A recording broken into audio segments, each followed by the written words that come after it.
At Game Plan, our top priority is supporting you and helping you reach that next level of success on your terms, not ours. New team members receive a personalized, step-by-step marketing guide to help take your business to the next level.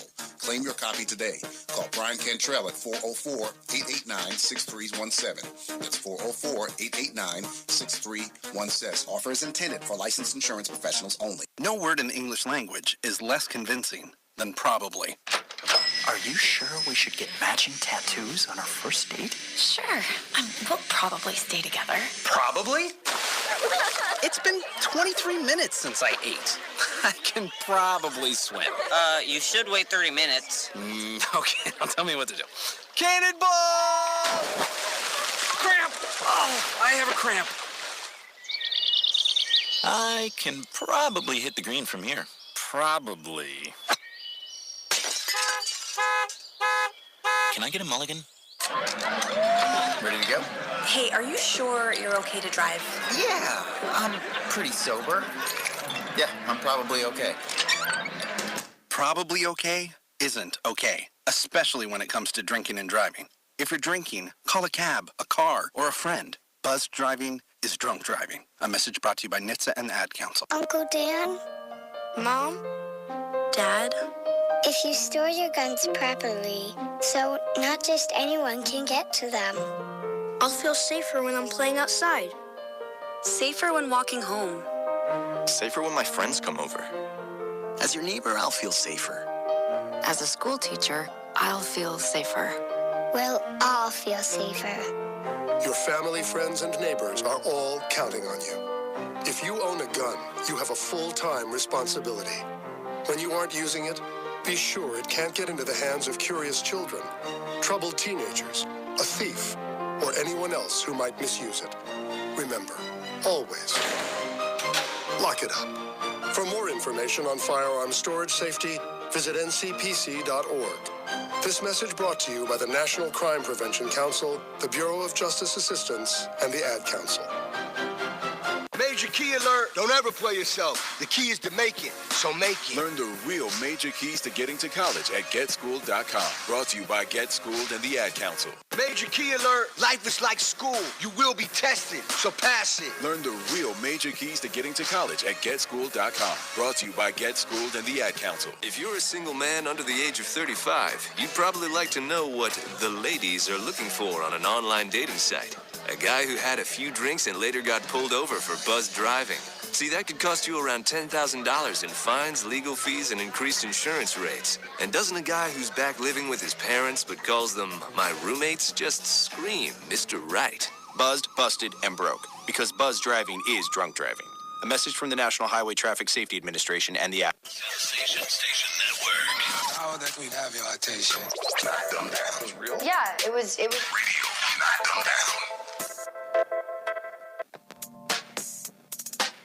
Welcome back to Destiny Talk Live. I'm your host, Cherry G. Today we're going to be talking to some of our African members here in the U.S. and their transition from their country to ours and what their thought process was coming here, what they thought it was going to be like to what they walked into when they got here.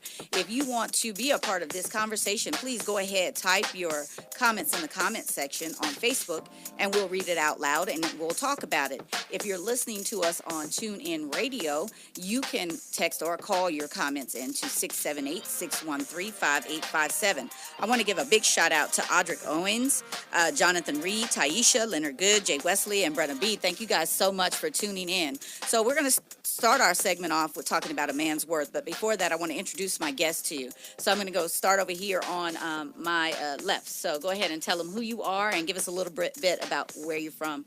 Okay. Hey, Terry, how you doing? Thank you, good. First of all, for inviting me to be here and just allowing this conversation to happen on your platform. You know, it's really needed, and we really appreciate the opportunity. I appreciate you guys being here. Yeah. So to your listeners, my name is Micheal Shiroya. I teach at Oglethorpe University. I'm an economics professor. And when I'm not teaching, I do research, primarily focused on environmental economics. And when I'm not doing research, I consult, and that kind of work is mostly statistical modeling. And where are you from? My family's from Kenya. From Kenya? Okay. And right here we have Miss Lola. You tell them your name and where you're from. Hey guys, I'm Lola Oyinloye and I'm from Lagos, Nigeria. I moved here about like 2 years ago with my sister. We came here alone. You know, it was an adventure. But I came here to stay with my new family, and I'm a student at Oglethorpe University. And yeah, I have And interesting what's your major? stories. I'm a double major in politics and economics. All right, that's awesome. And right over here, tell us who you are and where you're from. Right. My name is Mutesa Kabaka. I'm originally from Burundi. I came in the States in 1999. I was 16 years old. And it's been a great adventure. I'm married now with 3 kids, and I'm trying to live the American dream. Okay, he said he's trying to live the American dream. Yeah, that's something else. We all are. We all are. I'm trying not to make the American nightmare. Oh, yeah, I understand totally. There is that. You know, my biggest thing, too, for the gentleman here, you guys, I know coming here has had to be a shock. Yes. Coming because it's a big change. Yes. From where you are. So let's start with you, and it's Mutesa, correct? Yes. So Mutesa, when you came here, you said you were 16. Yes. Tell us that journey coming here. What was your reasoning coming to the States? I came as a refugee. In Burundi, there was a civil war from 1993 to 2005. So I was in a refugee camp from 1993 to 1999. And, Wow. and I never lived in a city. I was a village boy in Burundi. Then I was in a refugee camp. So not unlike many, even many Africans, my journey was uphill because it just was a complete shock. Wow. You said from 92 to 99? The civil war was from 1993 to 2005. I was in Tanzania in a refugee camp from 1993 to 1999, April 1999. Wow. I don't even know. Okay. That I had to take that all in because that was deep. Andre, are you on the line? Yes, I'm on the line. Oh, okay. I just want to make sure you were there, and I'll have you come in a few minutes to ask some questions. And Michael. Yes. Now, your journey when you came here, when did you come to the States? My journey, my interaction with America was very different. Okay. Because I came several times when I was younger. Okay. And, so the first time, for example, the first time I was here, I was 3 months old. My dad was working here at the time. Wow. So my mom brought me to see him. And over the years growing up, there's just different times that we were coming in and out just because of the nature of the work my parents did. Okay. Or the nature of my family situation. So I got introduced to America in doses and at different times growing up. Okay. So my understanding was gradual. And by the time I came here as an adult to stay for an extended period, it wasn't so new. There were things that I had to learn that were different as an adult. You see things differently as a child. Right. But I had a slow introduction to America, so it was a bit different for me. Yeah, but Mutesa, you just got thrown in. Yeah. It was like, we all in, let's go. Absolutely. I can only imagine. Andre, do you have any questions for our guys? Yes, I noticed, I think the professor said that he was I guess he wasn't an immigrant, but he was a refugee. Yes. Which means he was basically forced to come over here. Just wanted to know, do you have any families that were left behind? And I don't think I heard exactly what you said. And how were you forced to come to the United States? And how did it make you feel? No, you must have misunderstood me. I was not forced. It was a complete shock coming from a village and refugee life and coming to a city. This is the only city I ever lived in. Okay. So it was a complete shock. Coming as a refugee, it's not like coming from as a student, like Laura. You're already used to the city, living in Lagos. So coming as a refugee is a different experience. For example, for me, when I came, I was 16, but back in Africa, I had left school when I was just in 4th grade. Oh, wow. So I was the first to go to 9th grade when I was with 0 English. So you can just imagine the challenge.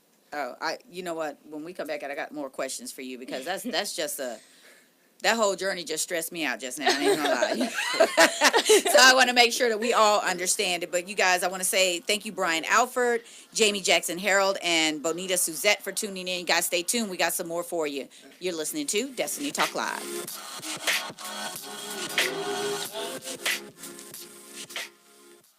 Sensation Station Network. Say about that. We're more connected than ever before.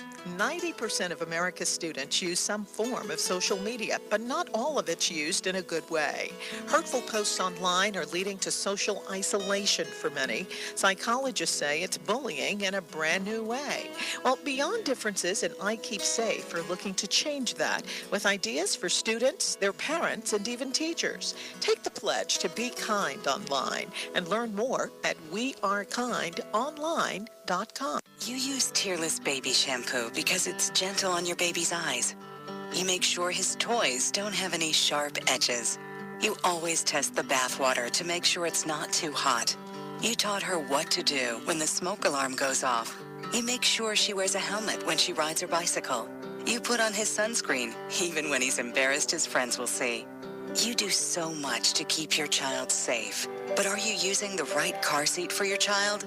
Is your child facing the right way in the car seat? Is the seat too big or too small? How do you know when it's time to move your child into the next type of seat? Car crashes are a leading killer of children ages 1 to 13. Protect your child's future at every stage of life. For information on the right seat for your child, visit safercar.gov/the-right-seat. That's safercar.gov/the-right-seat. A message from the National Highway Traffic Safety Administration and the Ad Council. Why is Connor having trouble focusing in school? Having trouble finding Connor's middle school? Would you like directions? No, why is Connor having trouble focusing in school? Finding lowest airfare to Istanbul. No, I'm tired of fighting with him over homework. Home, walk, restaurant. Need a review? No, I need help. He's very smart, but his mind wanders. He's disorganized. I think I understand. Oh, good. Finding best potatoes for French fries. No! Russet. Fingerling. Yukon Gold. Why don't you understand me?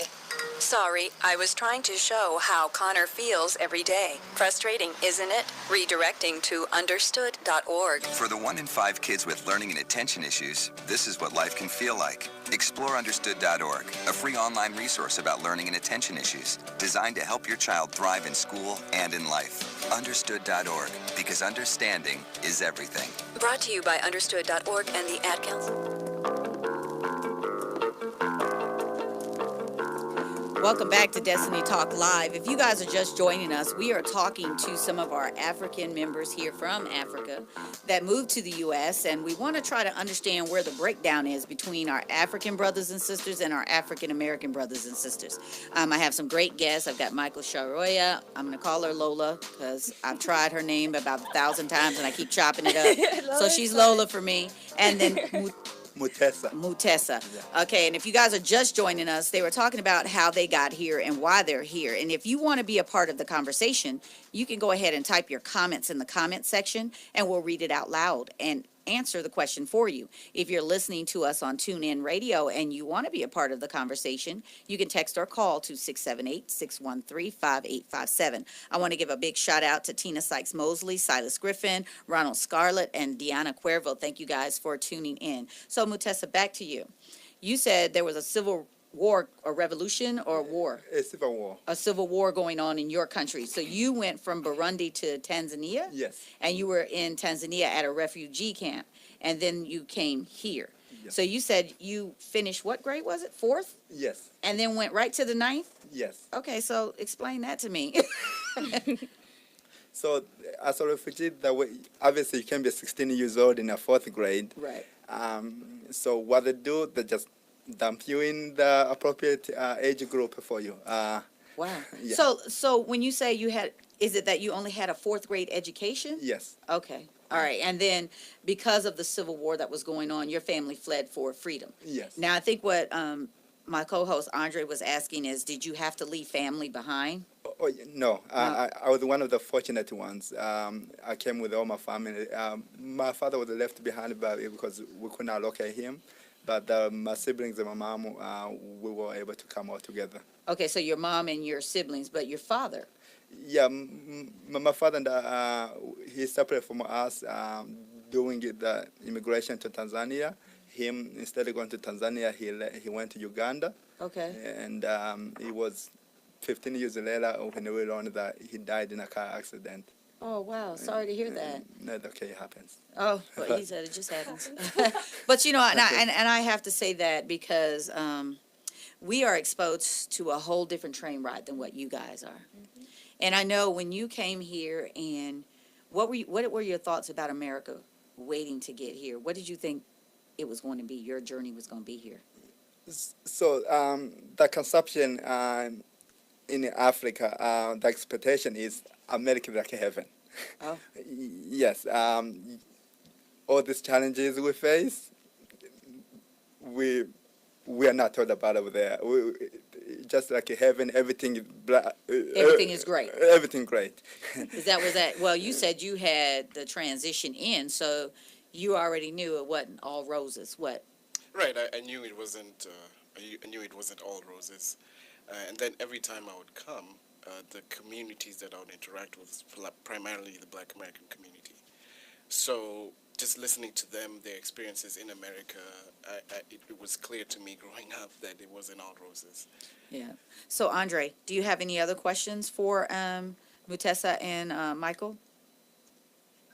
Yes. Now that you guys made the transition, I just want to know, what do you think of your new location now as opposed to where you came from? So we'll start with you, Micheal. Well, I think for me that's a mix. I have mixed feelings on that, just because of where Africa is going today. So there are several countries in Africa that have economic opportunities that were not there 15 years ago, 20 years ago, 10 years ago. So there's reason to believe that there's more opportunity for economic progress in Africa, that sometimes you could rise upwards socially faster than you could here, depending on what you're doing, where you land, what country you're going to. So, keeping that in mind, it starts to rebalance the equation on America being the only place that you can achieve financial success. Right. There are people who've moved back to different countries in Africa and ended up being more financially successful than they would have been in America. Right, because there's so many stipulations here. Right. A lot of red tape. Red tape, and there's, even just looking at the data, that African economies are going to grow faster than the American economy is. So just thinking about that, then there's more opportunity for entrepreneurs to grow faster than they would in this economy, in certain conditions, right? In certain countries. So if you think about that, and examples of people who've gone back and been more successful than they were here, right? You start to reevaluate that. So that's why I'm saying I have mixed feelings about that. What about you? I mean, because you were just thrown in the lion's den. I mean, there was no pass, go, and collect $200. You just was thrown in there. So what is your thought process now?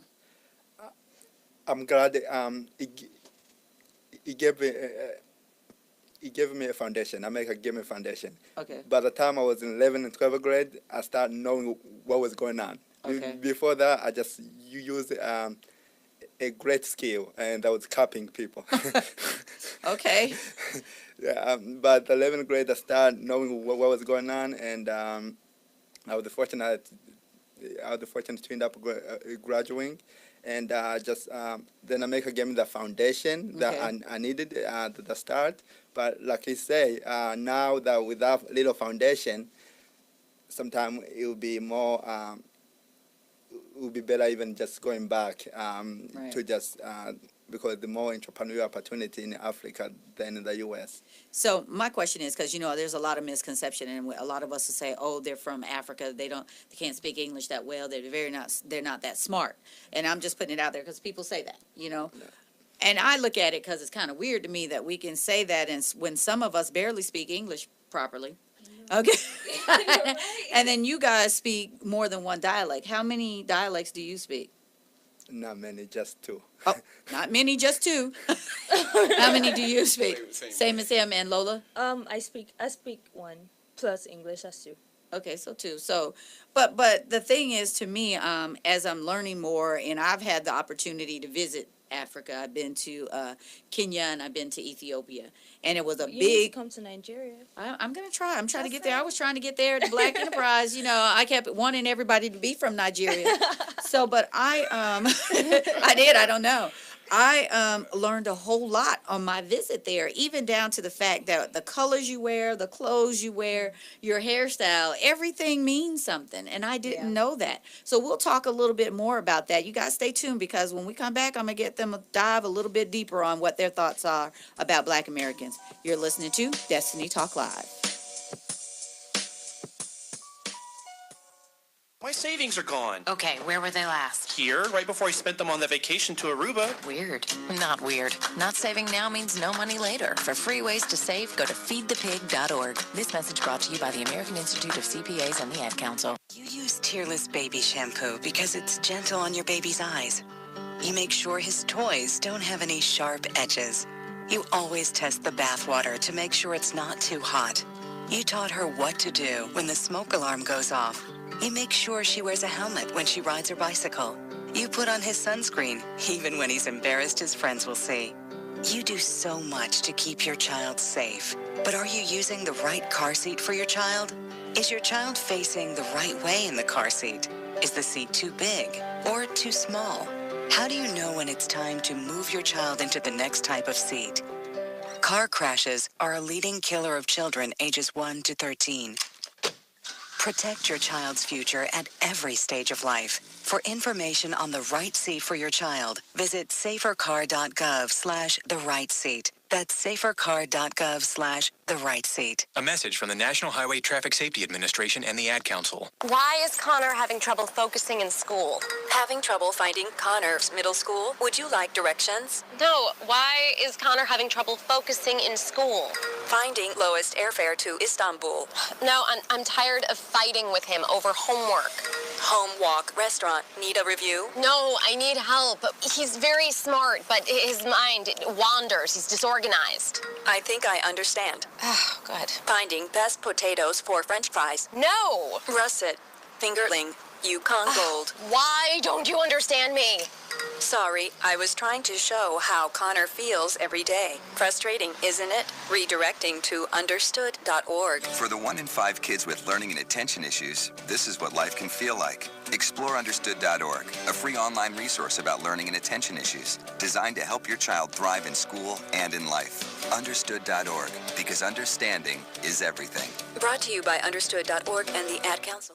People been saying to your friend, get a different face, and posting on their feed, they're super ugly. The things they say to them online are cruel and they're not true. So tell your friend, I'll stand up for you.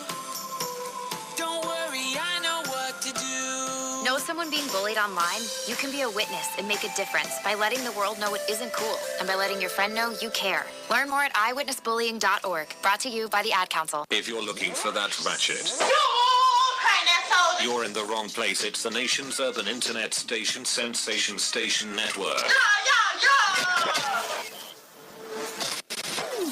Up in the sky, it's a bird. It's a plane.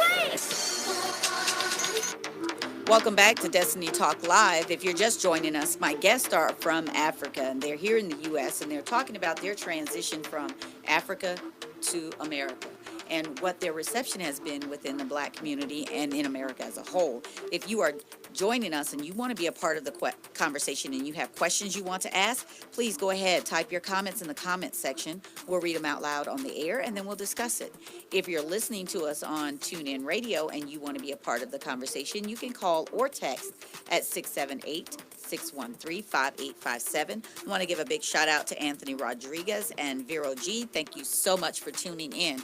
So when we were talking to Mutesa and to Micheal, and they were explaining how they got here.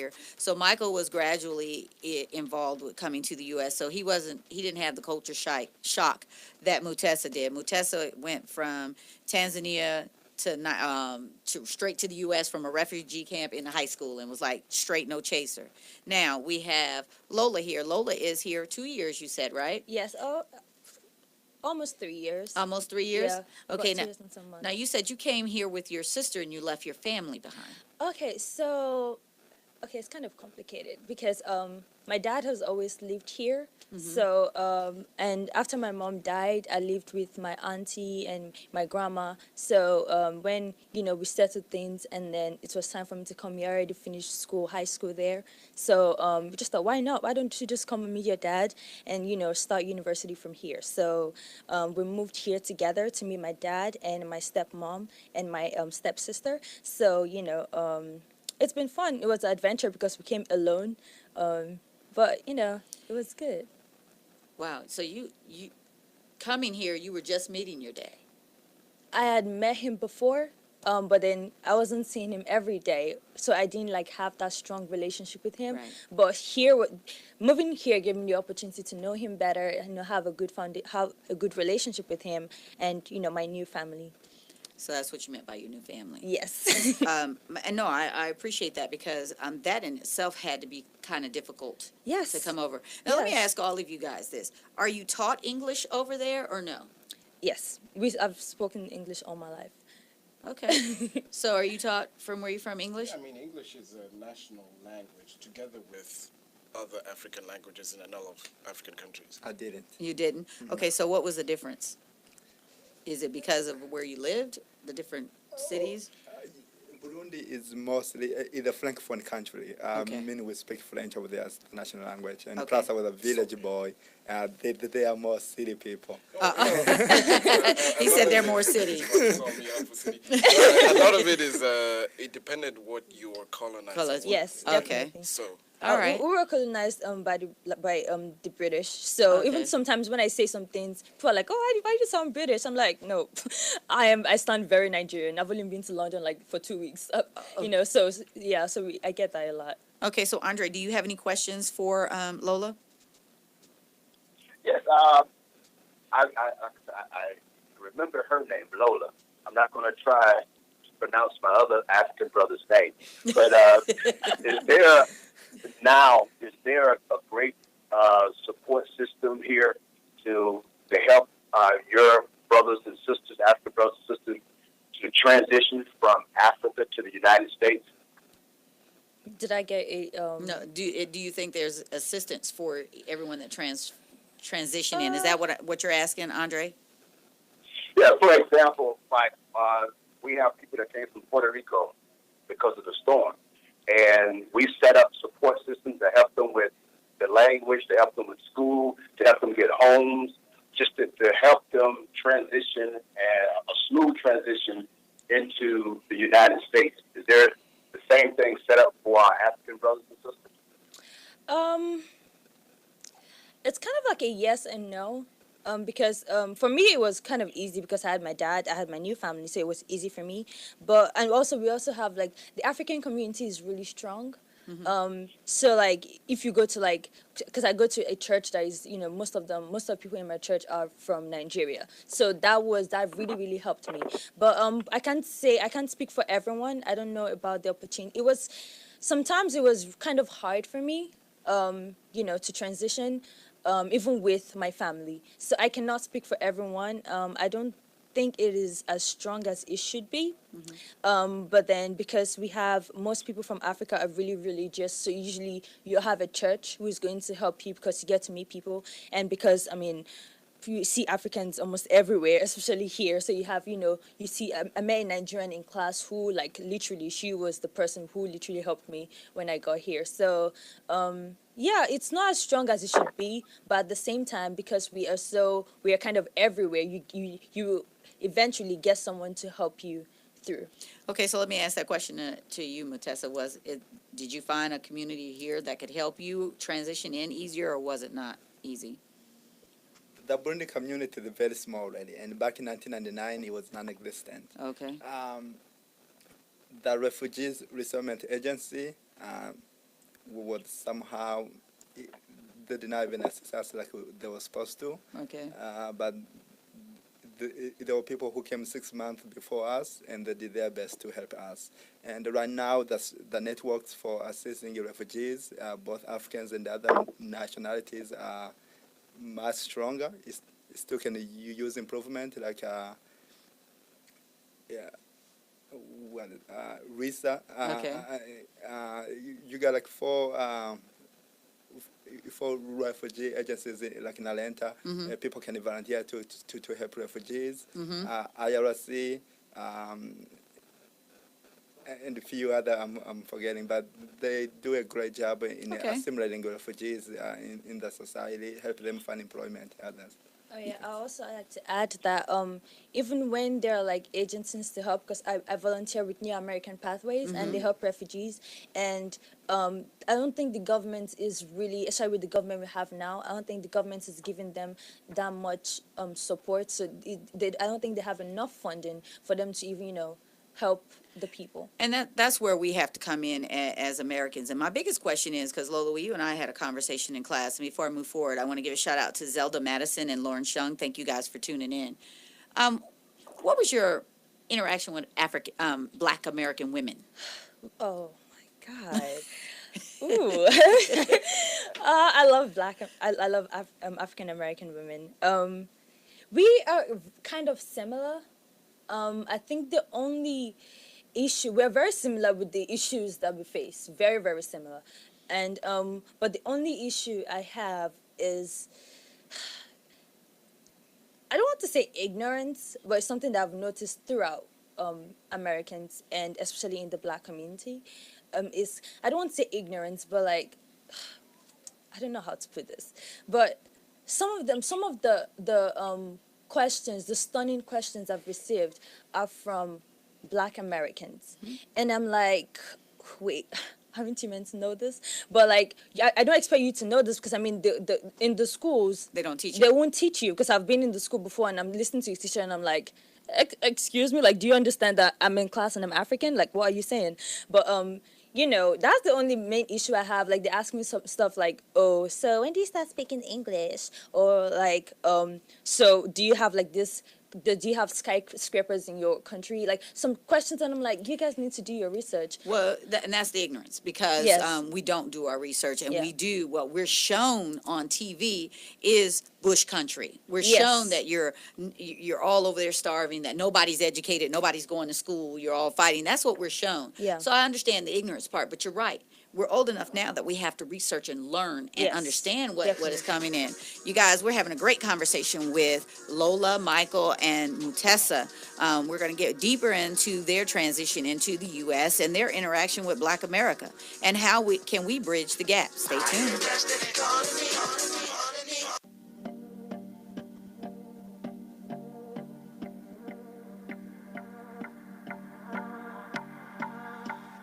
You use Tearless baby shampoo because it's gentle on your baby's eyes. You make sure his toys don't have any sharp edges. You always test the bathwater to make sure it's not too hot. You taught her what to do when the smoke alarm goes off. You make sure she wears a helmet when she rides her bicycle. You put on his sunscreen, even when he's embarrassed his friends will see. You do so much to keep your child safe. But are you using the right car seat for your child? Is your child facing the right way in the car seat? Is the seat too big or too small? How do you know when it's time to move your child into the next type of seat? Car crashes are a leading killer of children ages 1 to 13. Protect your child's future at every stage of life. For information on the right seat for your child, visit safercar.gov/the-right-seat. That's safercar.gov/the-right-seat. A message from the National Highway Traffic Safety Administration and the Ad Council. Why is Connor having trouble focusing in school? Having trouble finding Connor's middle school? Would you like directions? No, why is Connor having trouble focusing in school? Finding lowest airfare to Istanbul. No, I'm tired of fighting with him over homework. Home, walk, restaurant. Need a review? No, I need help. He's very smart, but his mind wanders. He's disorganized. I think I understand. Oh, good. Finding best potatoes for French fries. No! Russet. Fingerling. Yukon Gold. Why don't you understand me? Sorry, I was trying to show how Connor feels every day. Frustrating, isn't it? Redirecting to understood.org. For the 1 in 5 kids with learning and attention issues, this is what life can feel like. Explore understood.org, a free online resource about learning and attention issues, designed to help your child thrive in school and in life. Understood.org, because understanding is everything. Brought to you by understood.org and the Ad Council. Adopt US Kids presents Multiple Choice Parenting. Your daughter just had her first breakup. Do you A, put yourself in her shoes? How could he do this to you? And for Sheila, she has split ends. B, console her? Oh, sweetie, this is going to happen a lot. 4, maybe 5 more times before you get married. C, take charge. Got to get this all straightened out. Keep a little talking to, man to man, mano a mano. Hey, Steve. It's now a good time? No? Okay, no problem. Bye. Or D, help her find a new boyfriend. I know a great place to meet boys. The internet. Nice, single boys. Never mind. How about some ice cream? As a parent, there are no perfect answers. But you don't have to be perfect to be a perfect parent. Thousands of teens in foster care will love you just the same. For more information on how you can adopt, visit adoptuskids.org. A public service announcement from the U.S. Department of Health and Human Services, Adopt U.S. Kids, and the Ad Council. Coming to Tampa Bay, I said we want to win a Super Bowl, and I believe we will. From IamSecond.com. We came close, but never really did win that championship. Former NFL head coach Tony Dungy. At the end of my 6th year, I was fired, and it was one of the biggest disappointments of my life. Next year, I'm in Indianapolis, get to the playoffs, but get knocked out again. And for the next couple of years, it's the same thing. Everyone is saying Colts are never going to win one. And I did wonder, why didn't it pan out the way I thought it would? But I determined that I had to have Christ first, and that everything else came below that, including my own desires. The next year, that ended up being our year to go to the Super Bowl and win it. And it was a wonderful feeling. Every decision I make, I'm going to make it through the lens of Jesus Christ. And he'd guide us to that ultimate victory. I'm Tony Dungy, and I am second. I'm more resourceful than I thought. My suit can still make an impression. My video games are still game changers. And my lamp can bring others a bright future. Because when I donate my stuff to Goodwill, it helps fund job placement and training for people right in my community. Now my stuff gets a second chance. And will give someone in my community a second chance too. Goodwill. Donate stuff, create jobs. Find your nearest donation center at goodwill.org. That's goodwill.org. This message brought to you by Goodwill and the Ad Council. And so a new American industry has been born. Sensation Station Network. Welcome back to Destiny Talk Live. If you're just joining us, I have Micheal, Mutesa, and Lola in the studio today, and we're talking about Africans transitioning into the U.S.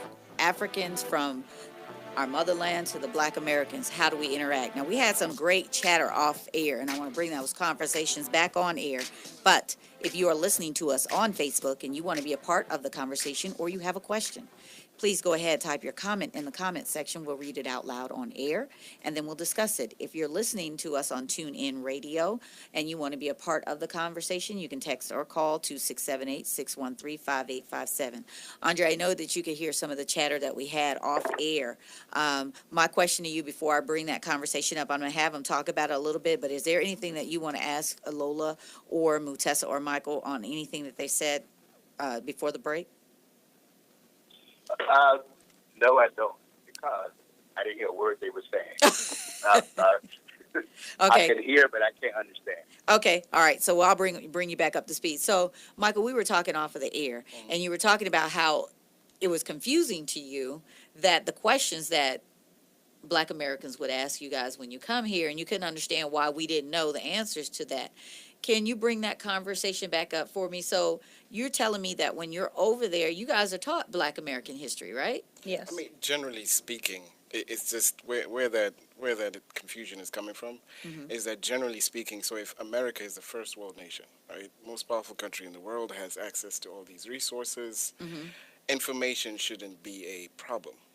Knowledge is not an issue. So if you're in Africa and you learn and you know things about Black American history, and you don't have the same access to the resources, knowledge, information, technology that American citizens do. If you know something about Black American history, and not just something, you know, prominent things, you have deep knowledge. I heard about, people know about Malcolm X, Martin Luther, Rosa Parks, Stokely Carmichael, John Lewis, the list goes on. We expect that if we don't have the same access that you have, when we come here, we expect that you should know something about us, especially if we share the same skin color and generally share the same heritage. And white Americans tend to know more about us than you do. So if white Americans know, why don't you? That is a real good question, and I have, because I'm in the hot seat right now because I'm the a Black American. But I want to say it's because a lot of us don't take the initiative to learn. Because you guys have been here for a minute, so you understand the whitewash. Right. What it is, so a lot of us don't even know our own history. Okay, we have to wait till February to learn it, and I think it's unfortunate that it's not taught in school. And and the stuff that is being shared is watered down from what the real truth is. Right. So unless you're one of those people that want to take the opportunity to learn about your journey and your heritage, you won't. So, Mutesa, my question for you, because you said when you came over there, your country, your part of the country was at civil war. Yeah. So it was just very dangerous time for you and your family. And then you got separated and all of that good stuff. And you said it was America was thought of to be the American dream. What was your disappointment when you found out it wasn't all what it cracked up to be? Let's begin from the situation I was in. It was 100% improvement. Okay. It was still, and when I resettled here, they resettled us in a very tough area. I was resettled on Cleveland Avenue back in 1999. Okay. It had been a great job of cleaning up, but back between 1999 and 2005, that area was a very tough area. So you went from one war zone to another one. Absolutely. So you were just like, okay, I got this. I'm this lightweight. I got this. That's pretty rough, though. But I mean, think about it. You're thinking you're going to come here and you're going to have all these open arms and people are going to hug you and you're going to sing Kumbaya and be together, and then no. Absolutely. I mean, that to me in itself would have been like, wow, And then the other thing is that you're thrown into a new environment, and you're immediately aware that you don't necessarily have all the tools to fight in this new environment. Right. And there's not a lot of help to help you acquire those tools. Right. So it's a very different kind of fight. So yeah, it's one war zone to another. Wow. So let me ask you this before I go on. Andre, do you have any questions you want to ask? Yes, I just want to ask a question from your, and this is for everybody, from your perception. You find it that we as a Black people are taking the opportunities that were given to us in the United States. Do you think we take that for granted? Who wants to answer that first? So I'm sorry, can you repeat the question? He said, do any of you guys feel that Black Americans here in the U.S. that grew up and were raised here, do we take things for granted? Let me go there first. Honestly, my answer to that question used to be yes, for sure.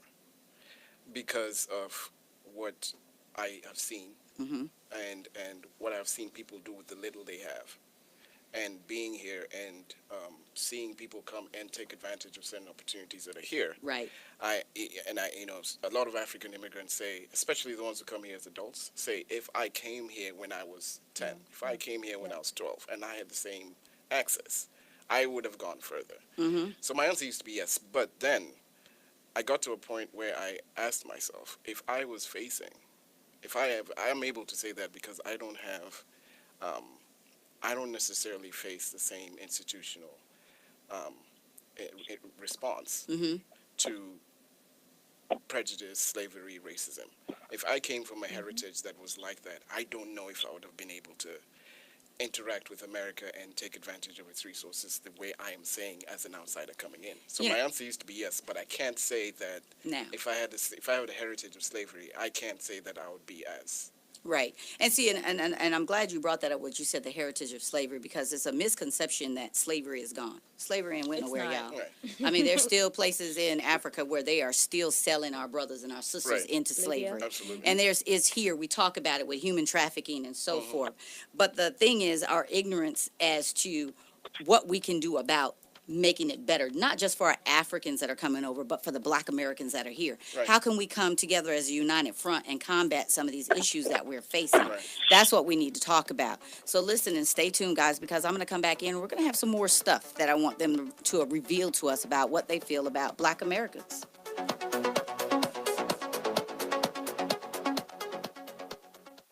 Attention, licensed financial professionals. Are you looking to provide client solutions for longevity risks, withdrawal rate risks, and sequence of return risks? If you answered yes, then Game Plan Financial Marketing could be right for you.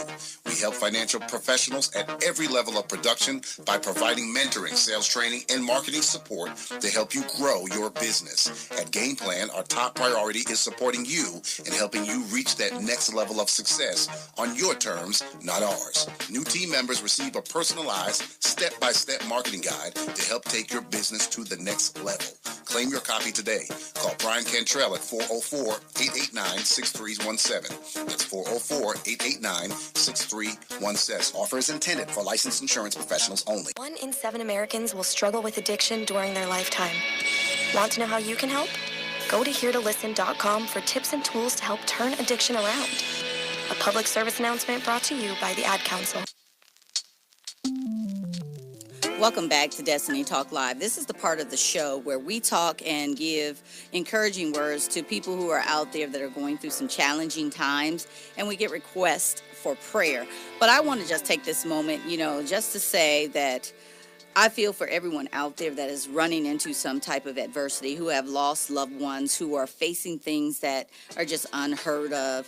I've had friends or people that I know that are attached to my hard hitters group, Cowboys group, that have lost their whole family to senseless drunk driving and so forth. But for these people, I want to give and ask that everyone reach out and pray and touch and agree that God gives them comfort through their time of need. So I want to give a big, huge, heartfelt condolences to the Julio Rodriguez. He's the 6th grader who took his life because he was being bullied, to his family. Carmen Martinez, she is one of our hitters in our hitters group.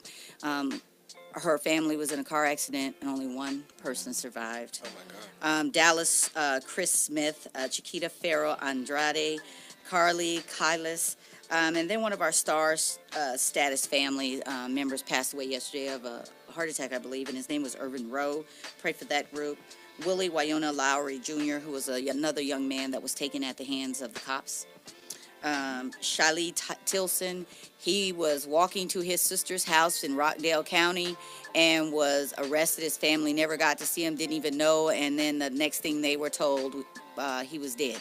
And then to one of our lady hard hitters, Little Furious, she's going through some stuff. So guys, I just want us all to pray for everybody out there that's going through some hard times. And you guys just keep in mind that there's somebody out there facing things a lot worse than you are, and that we have to be grateful to what we have in front of us.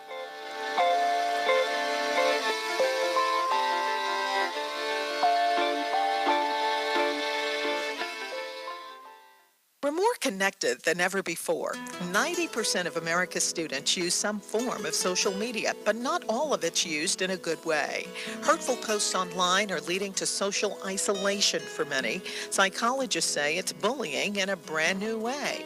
Well, Beyond Differences and I Keep Safe are looking to change that with ideas for students, their parents, and even teachers. Take the pledge to be kind online and learn more at wearekindonline.com. Welcome back to Destiny Talk Live. If you are just joining us, we are talking to Micheal, Lola, and Mutesa. They are from Africa. And I want to see if I get this right. Kenya, Nigeria, and Burundi. Hey, that girl is doing good. They're telling us about their journey here to the U.S. and their misconceptions they had coming here, and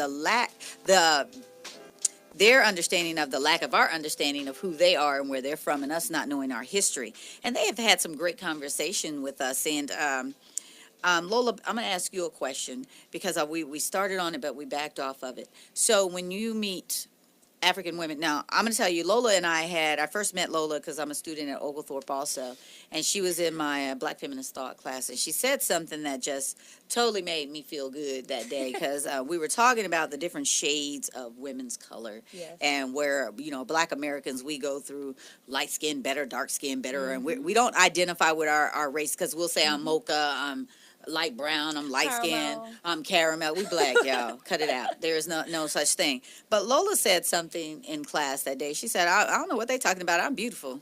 My hair, everything, I'm beautiful.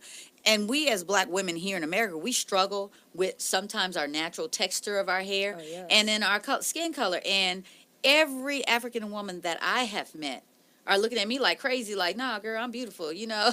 They're proud of it. So you're not taught that color barrier over there? We are. Okay. Yes. Actually, I remember the first time when someone actually told me that was I was young. Because when I was young, I was very like, I don't know. I don't know how to put it here, but I had. Prissy? Yes, that's the word. So the man was like, oh, if you were light skinned, you'd probably be more, confident and you'd be more, sassy and stuff like that. And I was so young, but I tried to like understand what he was trying to say. Like, is he trying to say that I'm going to feel more beautiful or feel like I have, I'm better. Like I was really trying to understand what he was saying. And I've heard so many times when people are like, oh, team light skinned. It also happened there. But then here, I noticed that when I was here, it happened more. I started hearing Black men talking about, oh, I don't know, just me, I think Black women are just ugly. And I'm like, I know, I've seen your mom. Your mom is dark skinned. I've seen your sisters. Right. They are all dark skinned. So why are you saying? I had someone tell me, oh, she's burnt. And I'm like, what? You're talking to me, a dark skinned woman, telling me that another woman is burnt. Like, how do you explain yourself?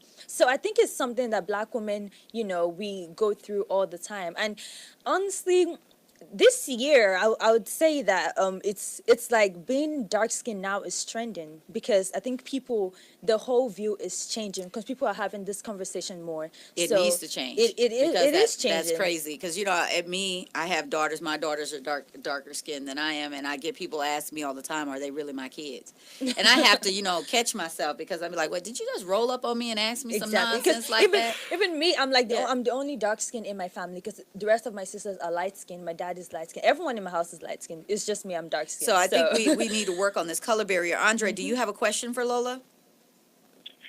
Yes.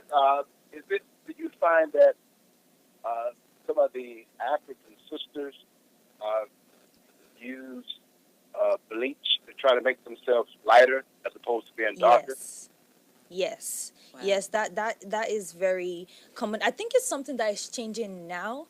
But then while growing up, it was bleaching cream was something. It was something that people used. I think there was this popular news that went around. There was this lady that was taking bleaching, I don't know, medicines, I don't know, something. She was swallowing something that would make her unborn child be light skinned. It was ridiculous. The doctor had to tell her to stop. It was so ridiculous. So yeah, wow. It's I was even having I had one of my sisters tell me that she was reading a story on Instagram, and there was this lady, she was asking another lady for like the directions to where she was going to, and the lady, because she was standing right in front of where the lady was selling her stuff, and she was like, oh, why are you standing in front of my stuff? Oh, by the way, do you need bleaching cream? She was dark skinned. She's like, oh, do you need bleaching cream? I sell bleaching cream. Like, do you need that? And she was so stunned, like, why do you think I'm going to need bleaching cream? So yeah, it's something that is really common in our community still, but it's getting better. And where that came from, it's not too different than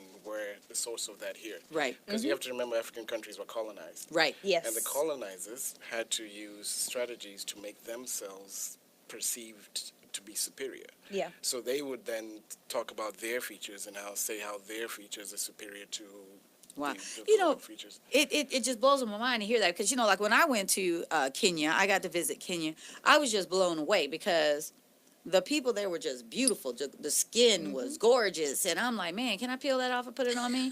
I mean, it was a total shock for me because it wasn't what I grew up being told it was or what I saw. So my thing is, the more and more I'm around Africans, I'm learning more. Mm-hmm. I'm learning more. I'm learning that just how ignorant we have been to the whole process. Right. And Good. For me, anybody who bleach themselves, especially even some men do it. I see, even my own people in my community, even some men bleach themselves. For me, if you bleach yourself, you need to check yourself in a mental hospital. You really do. Yeah. You really do. Period. Because you've been so messed up in the head that you need complete. Okay, so y'all just dropped something new on me because I didn't know about this bleaching cream and bleach products. First of all, I don't even know if that's healthy, but it's definitely it shouldn't even be allowed or sold because that's crazy. Right? But you guys have such a rich history. You guys got to see stuff that we don't even know, and that's why I said we need to come together and embrace one another and stop all this nonsense. We really do. Deliberate dumbing down. Dumb down society. Deliberate dumbing down of America. Dumb down public. Why would they do this? Sensation Station Network. Radio, not dumbed down. You cannot let a fear of failure, or a fear of comparison, or a fear of judgment stop you from doing what it is you're doing. Let's talk about destiny. Destiny Talk. Welcome back to Destiny Talk Live. I'm your host, Cherry G, and my co-host, Andre Tate, who is on the line. We are talking to Lola and Mutesa from Africa. They are talking to us about their journey and what their experiences have been here with Black Americans. If you want to be a part of this conversation, please go ahead, type your comment in the comment section. We'll read it out loud and discuss it on air. If you are listening on TuneIn Radio and you want to call or text in your comment, please do so at 678-613-5857. We're back at the top of the hour, and in this section, we talk about a man's worth. For me, that is to let our men know just how important they are to the family and to just the community, your community, because without strong men, we fail. You know, we don't have a strong foundation. Absolutely. And I know that is very important, but we get such a bad rap. You guys get such a bad rap here. Men get a bad rap. And I want to give a big shout out to Vernon Nixon all the way out in Kuwait for tuning in. Thank you so much. So, Mutesa, let me ask you this. Yeah. You said you got here. You had to reacclimate yourself. You went from one war zone to another. Yeah, and then you gained a family, and you just been thriving. What do you do right now? I'm a real estate agent. You're a real estate agent? Yeah. Okay, and so how has that been for you? Has it been pretty good? Yes. Okay, so let me ask you this. What has your experience been like with just the community in a whole? I mean, how do they look at you, especially your interaction with Black Americans? Yes. Like I say, I like to say that I grew up in Cleveland Avenue. Mm-hmm. So living in Cleveland Avenue for 5 years and going to South Atlanta High School, to almost a school where the 100%, almost 99% Black. Mm-hmm. It gave me a really good understanding of the African American community, and mm-hmm. I came to appreciate it more so than some Africans do. Okay. I had some challenges over there. I was sometimes bullied. Okay. I was the smallest kid and with no language and other issues, so I was bullied a lot. But there was many of those who came to my aid. Mm-hmm. So I've seen both sides right. on both sides. For me, the Black man is the most misunderstood person in the world and the most honest dealing person and the most straightforward person out and there. I think so too. You know, our Black men do get misunderstood a lot, and you guys get lumped into one category. Yeah, and then to hear that fact that you got bullied too, it's still, again, guys, this is something we got to start working on. Andre, do you have a question or a comment? Well, I think, Ms. Chair, you stole my thunder, because the question I was going to ask was, right now at this particular moment, do you feel respected and accepted by the Black community? And how did they treat you when you first came over to the United States? My treatment when I first came, I think the ignorance, especially first of all, young kids, period, the high school kids are cruel, okay? Right. Period. No matter what color you are, where you are in the world, no matter where you are in the world, kids are cruel. Right. Teenagers are cruel. So I won't say, I won't put down either on black people or any group. It's just kids, period. The kids been kids. But while I was sometime bullied and not treated as equal, there was many. I would not have graduated without the help of my colleagues. Like I said, I came with zero English from a fourth grade education, been thrown into a ninth grade. Wow, that's still a shock to me that you were able to do it, but you did it. Thank you. You did it. So, do you feel like Black Americans respect you now? Oh, absolutely, absolutely. Like I said, go ahead. Sometime while transitioning to being a radio set agent, I was driving Uber, and okay, so you did Uber. The person I feel the most comfortable with in an Uber car, to be honest, with a black man. The most person I feel comfortable, I feel I can keep real with. Other people you just have to play, being conscious, being political correct. But with a black man, I can keep 100% real. And I feel we respect each other on all level. Yeah, so did you feel like, you said you felt comfortable with black men, so did you ever encounter African-American women? Did you feel them to be a little bit rude or accepting of you, or what? What was it like, your encounter with us? The African-American women, I think they are more, they put their guard up too much. That's my experience. Because I think it just black women have a lot of things on their plate. I would say, for example, college students, a white student don't have to worry much. They just have to worry about having fun and they passing their classes. Black women have a lot of things. So hold that thought, because we're gonna come back and finish it. You guys are listening to Destiny Talk Live.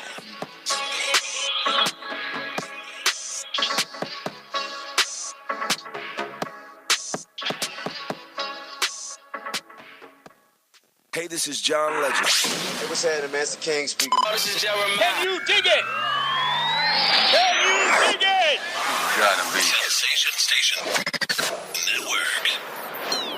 JBT 700 Miami Circle 30324. It's not a chain, it's a chain reaction. Invest $49 a month at our real gym. For more info, go to facebook.com/Jeans Body Tech.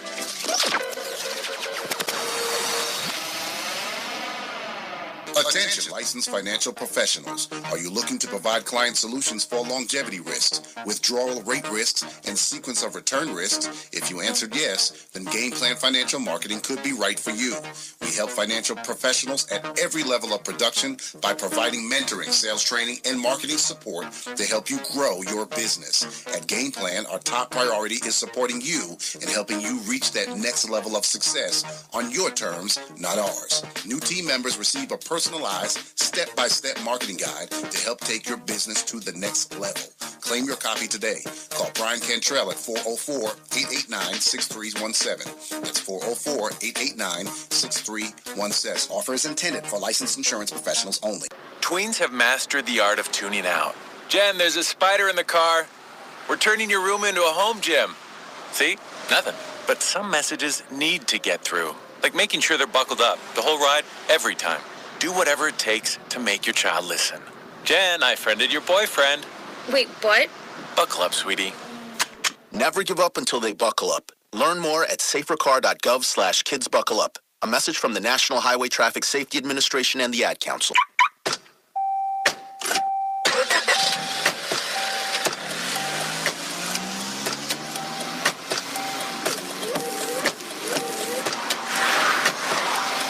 Driving has a rhythm all its own. Don't wreck it with a text. Before you get behind the wheel, silence your phone. Or better yet, designate a texter. For more text-free driving tips, visit stoptextstoprex.org. Brought to you by the Ad Council and the National Highway Traffic Safety Administration. You think you can do this to me? I'm the man up in this piece. Sensation Station Network. Welcome back to Destiny Talk Live. If you're just joining us, I'm talking to Mutesa and Lola from Africa. Lola is from Nigeria. Mutesa is from Burundi. And we're talking about their transition into the U.S. from Africa to here and their reception they received from Black Americans. If you want to be a part of the conversation, please go ahead, type your comment in the comment section. We'll read it out loud on air, and then we'll get back with you on it. If you're listening to us on TuneIn Radio and you want to be a part of the conversation, go ahead and text or call your comment into 678-613-5857. I want to give a big shout out to Tina Sykes-Mosley for joining in. Thank you very much. So, Mutesa, you said that Black women, we have our guard up. We got a whole lot we got to worry about. So you can kind of understand why we are standoffish sometimes. Absolutely, yeah. Now, Lola had mentioned coming in and getting questions of when did you learn how to speak English? And you said something about you grew up in the village. Explain the village and the city for me. What does that mean? Okay, so the place I grew up was just the typical African village. I mean, far away from the city. Everybody know each other. There's minimum, you see like one car a day. There's no electricity. Wait, did you say no electricity? Zero electricity. Wow. Yeah. Just no running water, so you have to go fetch water. No running water, so did you have to go to a well? Yeah, you have to travel a couple miles to retrieve some water. Wow. Okay. Yeah. Let's see. Oh, wait, I got to stop there for a minute because, you just hit me with a two-piece. So you were in Burundi in your village. Yeah. You were at a civil war. Yeah. Or war. Yeah. And you had no electricity or running water. And you had to travel to get that stuff. And then you went to a refugee camp in Tanzania, you said? Yes. And then from Tanzania to here. Yes. I have a whole lot of respect for you. Thank you. Because that is a journey I couldn't even imagine having to live or having to even go through. And you lived that way until 16 years old? Yes. I did not put on my first shoes until 2 days before coming to the U.S. Your first pair of shoes 2 days before. Okay, I hope that all of my people are out here listening because, I have to go back to that question I think Andre asked, do we take things for granted? Or I think we do because I couldn't imagine living in a home without running water, without electricity, and then I don't have shoes until I get brought into a different area. That I have a whole new respect for you and who you are, and just people in general who have traveled here to the U.S. for that American dream. And I just want to say I'm really proud of you, just for all of the adversity that you have faced in your life. You're still standing, and you're a real estate agent, and you're here trying to bridge a gap for us to understand. Andre, I have to soak all that in, but I want to give a big shout out to Jay Wesley and Tommy Earl Cherry for tuning in. Andre, do you have a question for Mutesa? Yes, I really do. Mufasa, all that you've been through, what was the driving force to keep you pressing forward, to keep you going, to keep you intentional? Like I said, I'm hearing different stories about the things you've been through. So what kept you going? So when I first came in the States and start school, I thought there's no way I will ever graduate from high school. So my intention was just to go to school, learn a little bit to write, and learn a little bit English, and reach age 18 and just start quit school and go to work. And because back then there was the Georgia graduation test. I thought there's no way I could ever pass it. Then something happened during the 11th grade. During the writing portion exam, I didn't even want to take the test, but the teacher forced me to write something anyway. I just wrote it. The passing score was 500. I was one of the lowest scoring students, 460, but encourage me, change my world. I say, if I can get 460 without trying, imagine what I can do while trying. Listen, I hope that my men are out there listening, because let me tell you something to my brothers here in the U.S. that grew up here. You're talking to a refugee that grew up in a camp, didn't have shoes, running water, couldn't speak English, couldn't write, had a 4th grade education, came here to the U.S., got to go to high school, and he said he got a 460, a lowest score. But he said, if I could get a 460 without trying, imagine what I can do for trying. We have so many resources here, so there is no excuse for us excelling and reaching and walking into your greatness. If this man can do this and come to a world or a country that he knows nothing about and succeed, so can you. So I'm putting you out on notice. I'm calling y'all out. I'm putting a challenge out there to y'all to move forward. Great leaders aren't born, they're made. And not just anywhere. They're made in special places by special qualified trainers in places like the Academy of Creative Coaching. The Academy of Creative Coaching is an international certification program with courses in health and wellness coaching, spiritual coaching, relationship coaching, executive coaching, life coaching, and cultural competency coaching. Courses are online, hybrid, or face-to-face. The Academy of Creative Coaching is empowering coaches to empower the world. Make a positive change in yourself and the world. Go to academyofcreativecoaching.com. If you're a single man under the age of 35, you'd probably like to know what the ladies are looking for on an online dating site. A guy who had a few drinks and later got pulled over for buzzed driving. See, that could cost you around $10,000 in fines, legal fees, and increased insurance rates. And doesn't a guy who's back living with his parents but calls them my roommates just scream Mr. Right? Buzzed, busted, and broke. Because buzz driving is drunk driving. A message from the National Highway Traffic Safety Administration and the JBT 700 Miami Circle 30324. It's not a chain, it's a chain reaction. Invest $49 a month at a real gym. For more info, go to facebook.com/Jeans Body Tech.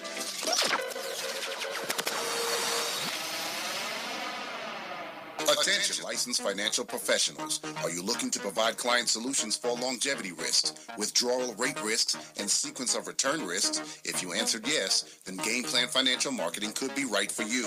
We help financial professionals at every level of production by providing mentoring, sales training, and marketing support to help you grow your business. At Game Plan, our top priority is supporting you and helping you reach that next level of success on your terms, not ours. New team members receive a personalized, step-by-step marketing guide to help take your business to the next level. Claim your copy today. Call Brian Cantrell at 404-889-6317. That's 404-889-6317. Offer is intended for licensed insurance professionals only. My savings are gone. Okay, where were they last? Here, right before I spent them on that vacation to Aruba. Weird. Not weird. Not saving now means no money later. For free ways to save, go to feedthepig.org. This message brought to you by the American Institute of CPAs and the Ad Council. Sensation Station Network. Break yourself, fool! Welcome back to Destiny Talk Live. If you're just joining us, we are talking to Lola. She's from Nigeria, and Mutesa, who is from Burundi. And I also have my co-host, Andre Tate, on the line. We've been talking about some serious stuff. And, you know, Mutesa, his journey, he came here as a refugee. Lola came here and met her father for the first time in 2 years. 2 years ago.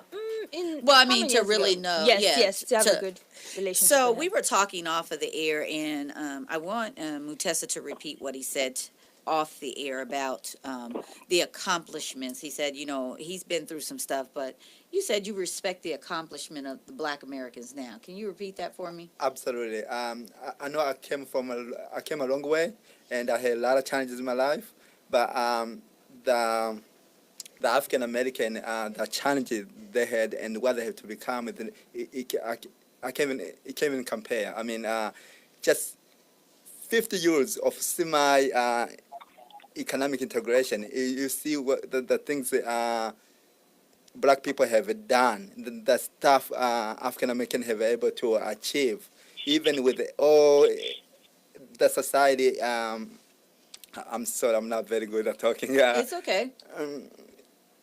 with the society being it the way it is. Yeah, the the prejudice society, that yeah, we face. yeah, everything against them, and being able to achieve all that. I mean, we still got a long way to go, and we need to do every one of us have to do our part.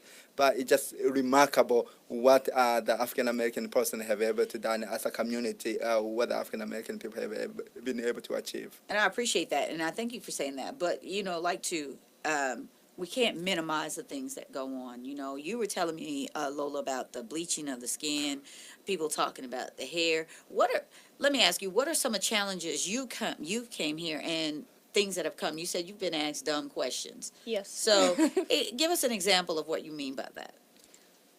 So there was one time I was working, and then this guy I was working with, he was an African American man, and he was asking me if I ever held a gun as a soldier, if I was a child soldier. And I was completely surprised, because even when I see a gun now, I'm like, oh, like I'm scared, because it's not something we see every day. Yes, there are people who were young kids who have been forced to be soldiers, but that's not everyone's story. And that's what I think Chimamanda described as the danger of a single story, because you can't just say because you've heard a particular story about Africans in a particular place, you use that to generalize everyone, because everyone, like you said, we lived in different parts, we have different stories, we have different lifestyles, and in different parts of Africa, in different countries, we have completely different cultures and different we have similar issues that we go through, but what you've gone through is different from what a Nigerian is going to say. Absolutely. So, most of the ones I really get is usually, so how do you start learning how to speak English? When do you start learning how to speak English? And, that's one that I get most. Or do you speak Nigerian? Questions like that. I'm like, that's ridiculous. Well, we have over 500 languages in Nigeria. So, It just depends, like you said, where your colony is, right? Yes. Andre, do you have any questions for him? Oh, no, I just want to commend them and thank them for sharing it with us. I've always respected my brothers from Africa. However, I have a great respect for hearing Mufasa's story, to hearing Lola's story, and I just wanted, like I said, thank you and commend you for just pressing forward and keep moving. Yeah, I like that you guys are here and you got that voice. And I want to give a big shout out to Vanessa Gonzalez. Thank you for tuning in. I guess my other question is, and I'm going back to this whole village and city life type deal. Mm-hmm. So you said you were way out in the country. So in your village where you grew up, so there really wasn't a formal setting of school. Or was it? It was. Okay. Yeah. All right. So you guys learned, just from, but you weren't taught English because majority of your language, because you didn't really need it for where you were at, right? No. Okay. So was it like a big village, small village? How was that? I would say it was small village. Small village? Yeah. Okay. And you said because everybody knew everybody. Absolutely. And how many brothers and sisters do you have? I got, right now I got 4. 4? Yeah. Okay. So were they younger or around, or y'all close in age? I got 1 older and 2 young brothers, 1 older sister, and who has been my inspiration, and the main reason I've been able to achieve the little I've been able to achieve. That's awesome. Yeah. Just your sister, huh? Yes. Kudos to her. That's good to hear. And Lola, you are here and you're with your new family, as you say. I know you're on Oglethorpe campus, and I see you walk around. I really do, you guys. I asked Lola to come here because I just respect her as an individual.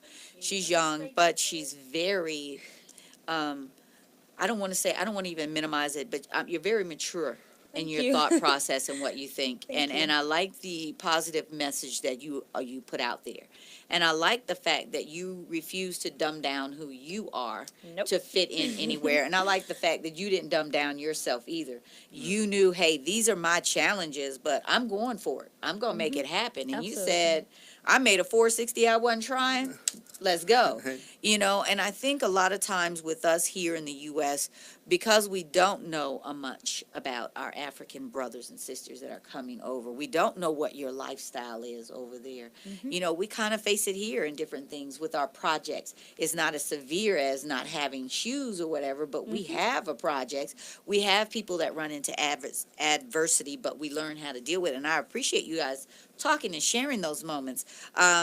But Mutesa, I have another question for you because, like I said, not minimizing your journey, Lola, but I just want people to understand. So, what was your dialect, your language there? Was it French? My Kirundi is the language spoken in Burundi, and Swahili, which I'm sure you pick up one or two words from Kenya. Yeah. So you speak those two dialects? Yes. Okay. Yeah. So are you still do you still maintain that or okay? The Swahili has I'm not fluent in Swahili anymore.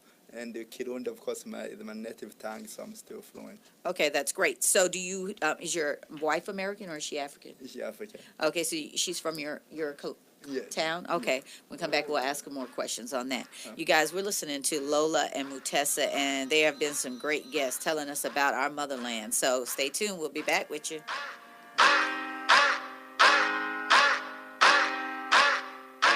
People been saying to your friend, get a different face, and posting on their feed, they're super ugly. The things they say to them online are cruel and they're not true. So tell your friend, I'll stand up for you. Don't worry, I know what to do. Know someone being bullied online? You can be a witness and make a difference by letting the world know it isn't cool and by letting your friend know you care. Learn more at eyewitnessbullying.org. Brought to you by the Ad Council. Attention, licensed financial professionals. Are you looking to provide client solutions for longevity risks, withdrawal rate risks, and sequence of return risks? If you answered yes, then Game Plan Financial Marketing could be right for you. We help financial professionals at every level of production by providing mentoring, sales training, and marketing support to help you grow your business. At Game Plan, our top priority is supporting you and helping you reach that next level of success on your terms, not ours. New team members receive a personalized, step-by-step marketing guide to help take your business to the next level. Claim your copy today. Call Brian Cantrell at 404-889-6317. That's 404-889-6317. Offer is intended for licensed insurance professionals only. Hey, become the new you at Cobb County Kia. We still have 0% for 75 months on Optima, Forte, Sorrento, and Sportage. We also have that 90-minute guarantee. So this is what you do. Shop Cobb County Kia in Kennesaw and CobbCountyKia.com. 90-minute guarantee by appointment only. Purchase must be on in-stock unit. 90-minute guarantee based on original customer agreement to terms dependent on credit. Lending of $500 will be paid by check once the loan is funded by lending institution or may be deducted from the price of the car, whichever customer chooses. See dealer for details. So this is what you do. Hey, welcome back to Destiny Talk Live. This is the part of the show where we say happy birthday to all of our babies that are celebrating today. So I want to give a big shout out to Johnny Bell, Chris Coleman, Goose Molina, Mike Taylor, and Georgiana Pereira, and Tony Ferguson, Leroy Brown, and Soul Robbie. Happy birthday, guys. I want you guys to turn up safely, and have one for me.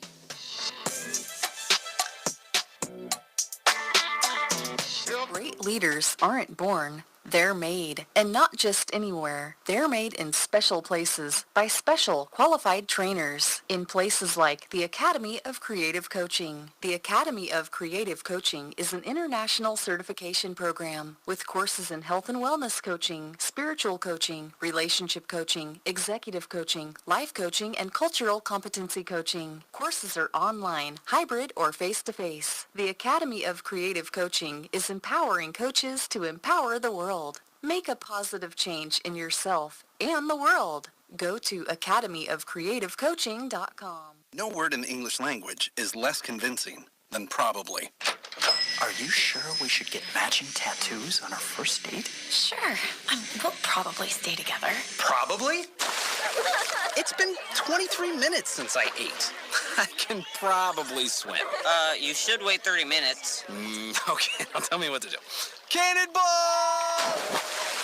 Cramp! Oh, I have a cramp. I can probably hit the green from here. Probably. Can I get a mulligan?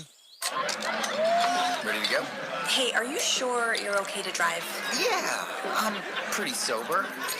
Yeah, I'm probably okay. Probably okay isn't okay, especially when it comes to drinking and driving. If you're drinking, call a cab, a car, or a friend. Buzzed driving is drunk driving. A message brought to you by NHTSA and the Ad Council. Text us with your shout-outs and requests to 678-613-5857. Radio, not come down. Up in the sky, it's a bird. It's a plane! Welcome back to Destiny Talk Live. I have in the studio with me Mutesa and Lola. They're both from Africa. Lola is from Nigeria and Mutesa is from Burundi. And I also have my co-host Andre Tate, who is on the line. We have been having a great conversation about their journey and their travel here. Lola, you said you were with a blended family now, so you have 2 sisters or 3 sisters? I have 3 sisters. I have one that came with me, and I have 2 other sisters from here, from America. So I have 3 sisters. Now your sisters, are they older, younger, or who's the oldest? Younger. I'm the oldest one. Okay, so you got some.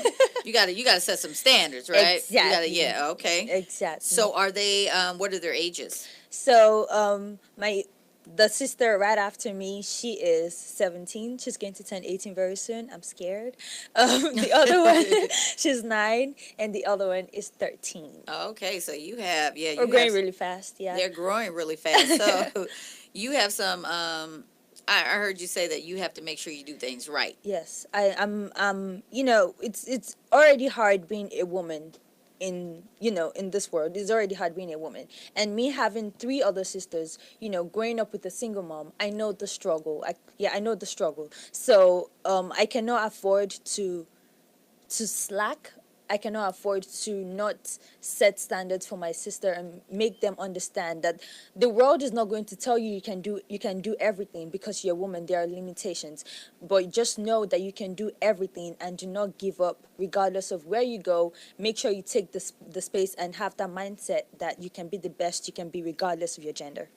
You know what? Like I said, or now your skin you color. guys understand why I asked Lola to come here, because for her to be such a young lady, to have that type of resolve, it is absolutely amazing. Andre, do you have any questions for Lola? Yes, I just want to know, do you have any role models or mentors that help you develop your life? Oh yes, definitely. My mom, growing up with my mom, I see her do. My mom had 3 jobs, so I grew up with a really powerful woman. One of my grandmas, she had 5 girls and one male. So even if I do not go on social media or I do not have that many resources, I already have people in my family who are enough to be my role models. And definitely, I love Beyonce. I love Beyonce. She is definitely. She does not take nonsense. She is a queen, and I love Lupita Nyong'o. She is African like me, and she is not scared to show her dark skin. She is slaying every time. So yeah, but the people who I really look up to are the people in my family, and my auntie Sumbo. The auntie I grew up with. They built me, they formed me to the woman I am today. Well, I want to say congratulations to them because, it's very hard. Andre, you can agree with this because you have daughters just like I have daughters. It's a different train ride for us here because sometimes we don't have those in our own families that we can say that our kids can model. But you said, Mutesa, that your wife, was she a refugee too? Did you guys meet then, or how did you guys meet? We met here. She's a refugee also. Okay. I met her while I was helping in Nigeria the refugees to resettle here. Okay. And I was helping her family, and we end up having a connection and end up marrying. Look at him. He went over there helping refugees and picked up a wife. Go ahead now. But I mean, that's great. But so, Lola, let me ask you this too, because like I said, you got some shoes you got to fill. Yes. You told me that when you came here, you had to start all over. Explain your high school process. So, okay, when I was in Nigeria, I went to after primary school, because we have primary school, we have secondary school, just like high school, and then we have university. So when I went to after primary school, I went to secondary school. I spent 2 years, and I got the opportunity to go to a British school. And I mean, it's a British school, like that is huge. And I got a full scholarship into a British school. So that was like, whoa, this is about to be like a whole new different, thing for me. So I had to start all over again from I had because I was already in my second year in my secondary school, which is like high school. But when I got to my British school, I had to start all over again. So I did 5 years for that, and then after that, I was going to go to A levels, which is where you go to after you go to British school. But then rather than going to A levels, I came here, and because you need a certain amount of credits to go into university here, so I had to do 2 extra semesters here. So I could, go into university. Wow, that's yeah.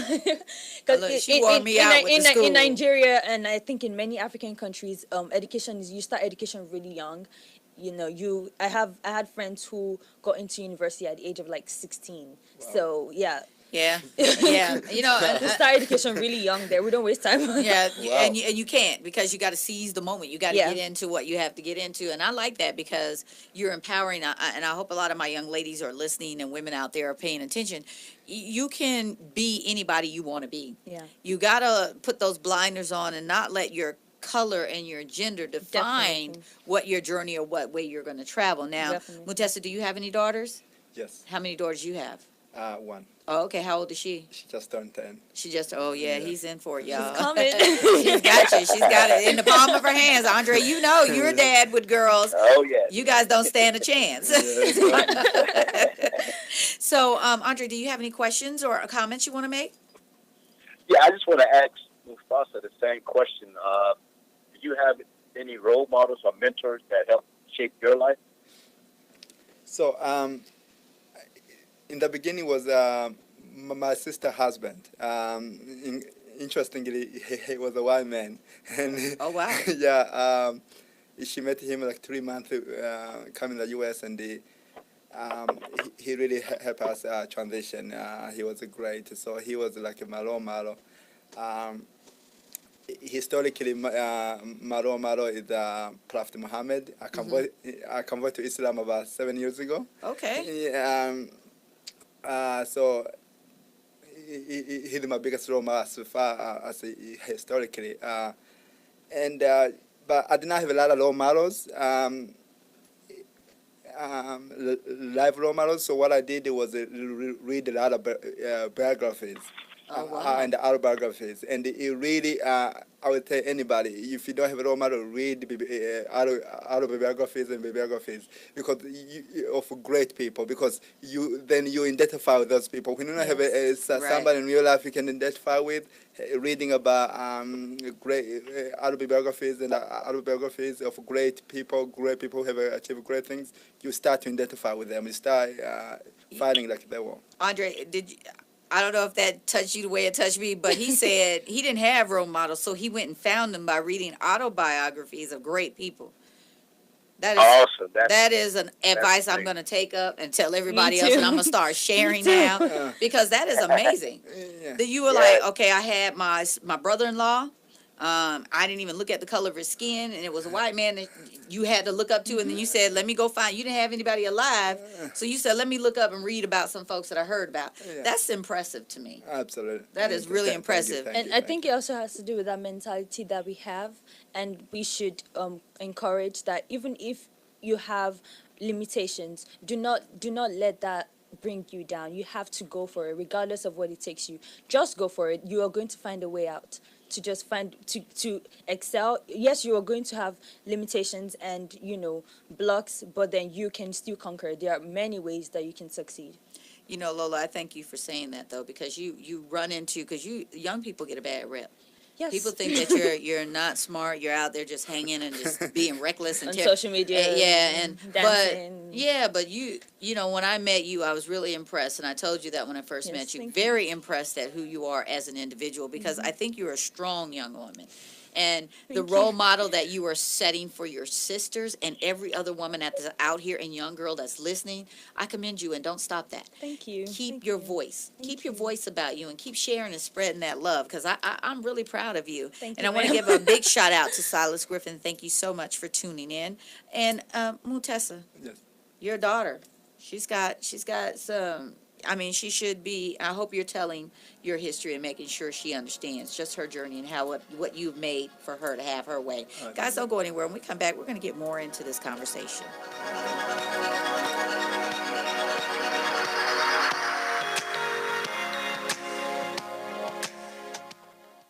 Adopt US Kids presents Multiple Choice Parenting. Your daughter just had her first breakup. Do you A, put yourself in her shoes? How could he do this to you? And for Sheila, she has split ends. B, console her? Oh, sweetie, this is going to happen a lot. 4, maybe 5 more times before you get married. C, take charge? Got to get this all straightened out. Keep a little talking to, man to man, mano a mano. Hey, Steve! It's now a good time? No? Okay, no problem. Bye. Or D, help her find a new boyfriend? I know a great place to meet boys. The internet. Nice, single boys. Never mind. How about some ice cream? As a parent, there are no perfect answers. But you don't have to be perfect to be a perfect parent. Thousands of teens in foster care will love you just the same. For more information on how you can adopt, visit adoptuskids.org. A public service announcement from the U.S. Department of Health and Human Services, Adopt U.S. Kids, and the Ad Council. Attention, licensed financial professionals. Are you looking to provide client solutions for longevity risks, withdrawal rate risks, and sequence of return risks? If you answered yes, then Game Plan Financial Marketing could be right for you. We help financial professionals at every level of production by providing mentoring, sales training, and marketing support to help you grow your business.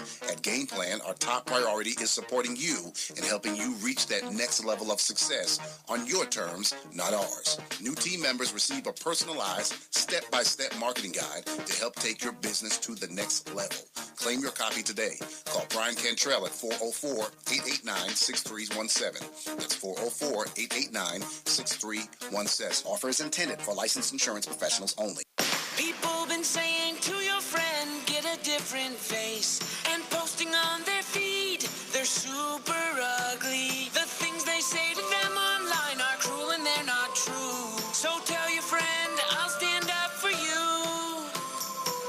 Don't worry, I know what to do. Know someone being bullied online? You can be a witness and make a difference by letting the world know it isn't cool and by letting your friend know you care. Learn more at eyewitnessbullying.org. Brought to you by the Ad Council. This is big business. This is the American way. Station Network. See ya. Boo, long time no see. It's me, the Rock t-shirt in the back of your closet.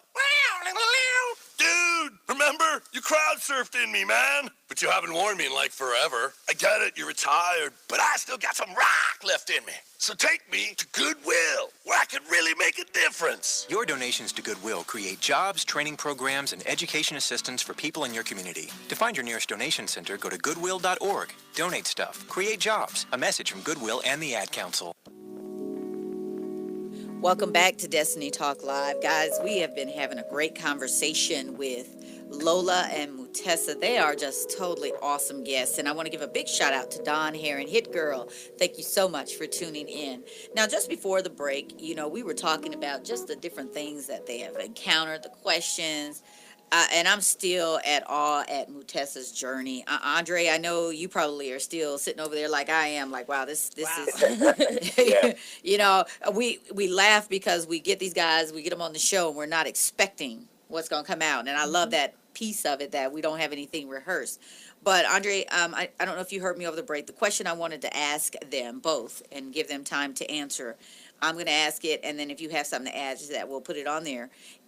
Since you've been here, and your transition here, and both of you could talk to us about your families. You had left, your dad got separated, and you're here, and you came here, you and your sister, to be reacclimated with your new family. Yes. So my question is, if there is one thing that you would like to see happen between the African American community and the Black American community to make it better, what would that be? Think about it, and then I'm going to ask you, Andre, do you want to add to that? Basically, I wanted to ask him about the Black Panther movie. Okay, we'll get to that. Yeah. Okay. We'll get to that. Let's do this. So, one thing with the Americans and the Black Africans and Black Americans would you like to see different? I have 3 things. Okay. Can I say the 3 of them? You can say the 3 of them. Okay, thank you. So, the first one I have is that now with the whole Wakanda thing, it's like being African is now trending.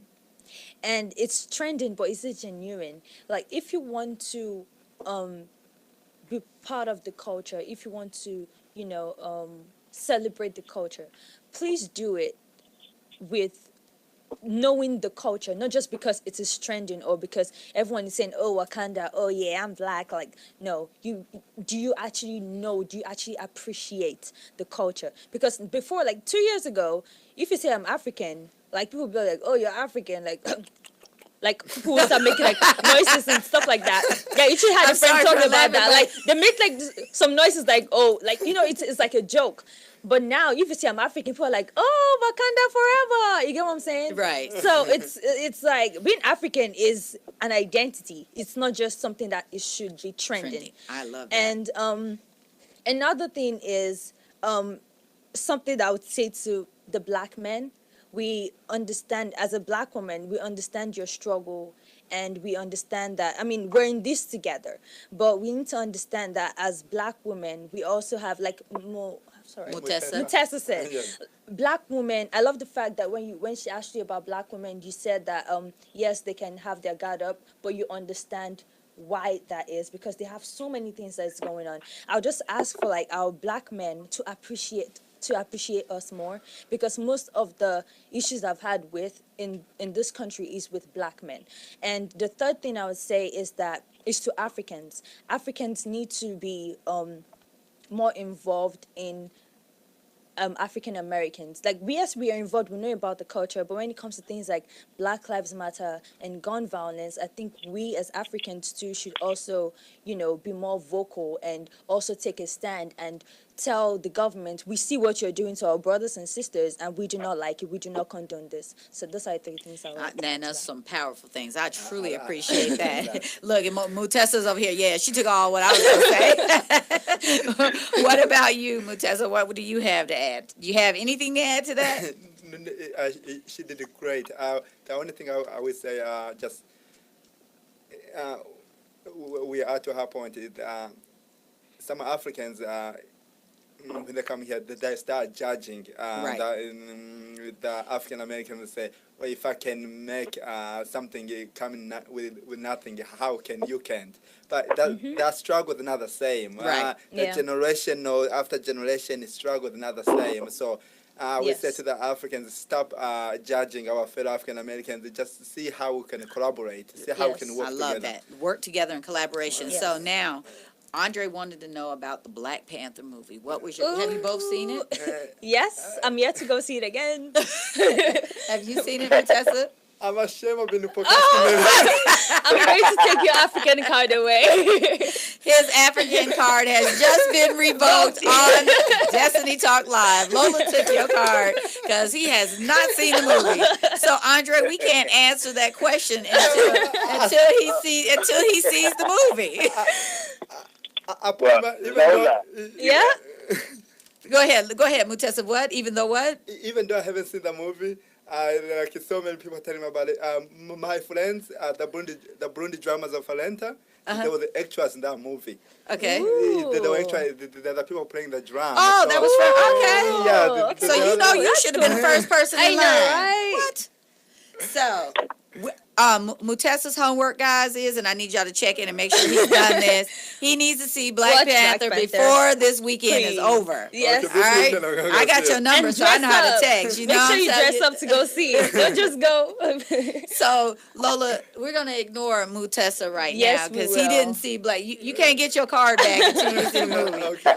What did you think about the movie? Oof, it was so good. It was so good. It was great representation. I loved every single part of it. Even though the accent was like all over the place, like, okay, is that trying to be like African accent? But cool, no problem. But like, it was great. It was awesome representation. What it did for me was show Black women as powerful, that we're not these weak-minded women, Yes. that we're beautiful without the hair, Yes. with the colors and the jewelry. Man, I'm telling you, that's that what was it put a fire under me. Like, It yes, was let's go get it. You was know, also 'cause, very emotional because it showed what Africa can be without colonization. So it was like, wow. Well, without colonization, and also it showed how we can work together. We can together. So Mutesa, I'm gonna check on you before this weekend is over. You're gonna watch Black Panther, then we're gonna bring you back to tell us about because your people opened up the movie. I'm mad at you right now. You guys stay tuned because when we come back, we're gonna give our thoughts for today and what we would like to see you guys do as Black people.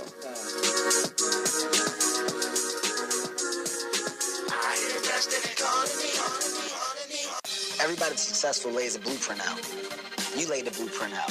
I stayed true to my dreams, and by doing that, eventually it came true. A lot of times, you know, it's like in life, right? Life brings like drama, and you got to deal with this person, and then a funky relationship here, and all these things. You try and just kind of balance them out as best I can. Make a choice, right? You just decide what it's going to be, who you're going to be, how you're going to do it. Just decide.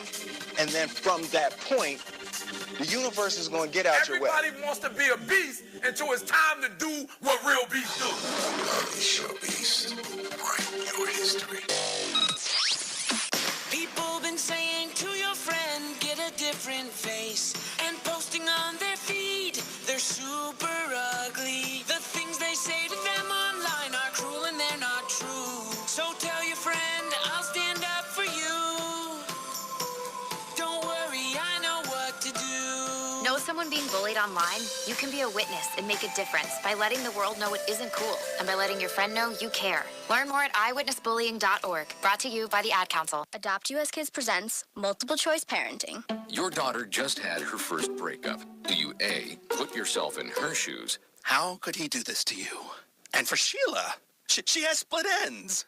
B, console her. Oh, sweetie, this is going to happen a lot. 4, maybe 5 more times before you get married. C, take charge. Got to get this all straightened out. Give a little talking to, man to man, mano a mano.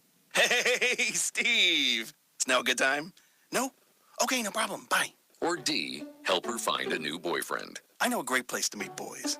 The internet. Nice, single boys. Never mind. How about some ice cream? As a parent, there are no perfect answers. But you don't have to be perfect to be a perfect parent. Thousands of teens in foster care will love you just the same. For more information on how you can adopt, visit adoptuskids.org. A public service announcement from the U.S. Department of Health and Human Services, Adopt U.S. Kids, and the Ad Council. Coming to Tampa Bay, I said we want to win a Super Bowl, and I believe we will. From IamSecond.com. We came close, but never really did win that championship. Former NFL head coach Tony Dungy. At the end of my 6th year, I was fired, and it was one of the biggest disappointments of my life. Next year, I'm in Indianapolis, get to the playoffs, but get knocked out again. And for the next couple of years, it's the same thing. Everyone is saying Colts are never going to win one. And I did wonder, why didn't it pan out the way I thought it would? But I determined that I had to have Christ first, and that everything else came below that, including my own desires. The next year, that ended up being our year to go to the Super Bowl and win it, and it was a wonderful feeling. Every decision I make, I'm going to make it through the lens of Jesus Christ, and He guide us to that ultimate victory. I'm Tony Dungy, and I am second. Sensation Station Network.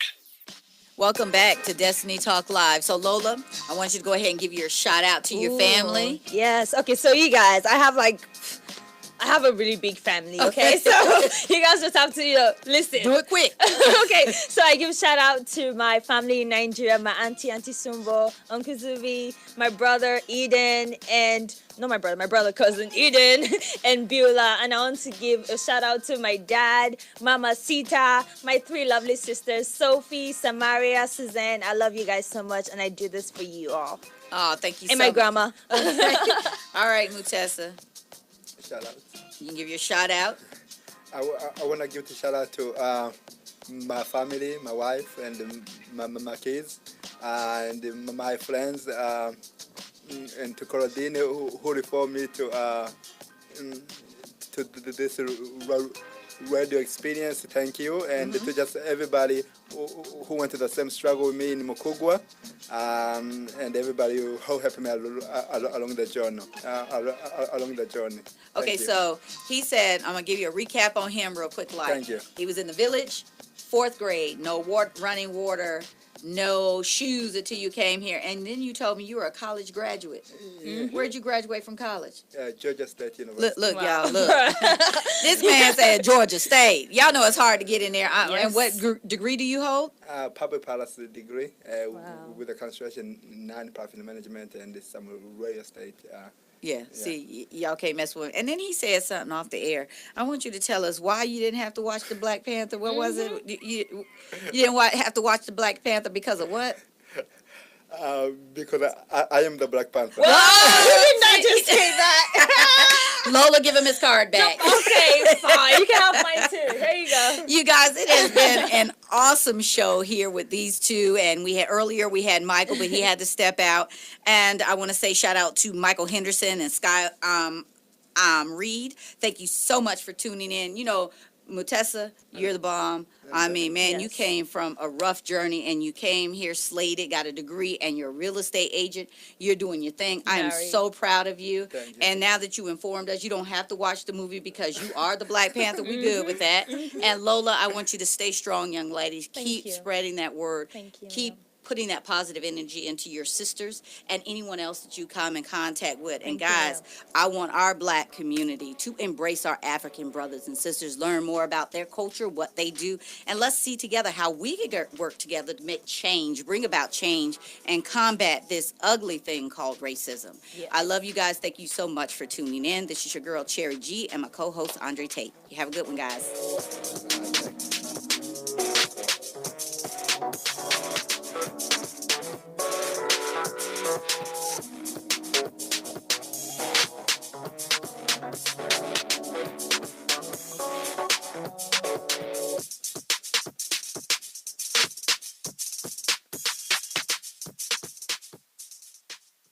What's a dumb way to listen to an awesome mix of urban hits? Smart off. Sensation Station Network. Too much sauce. I keep dwelling on the past, babe.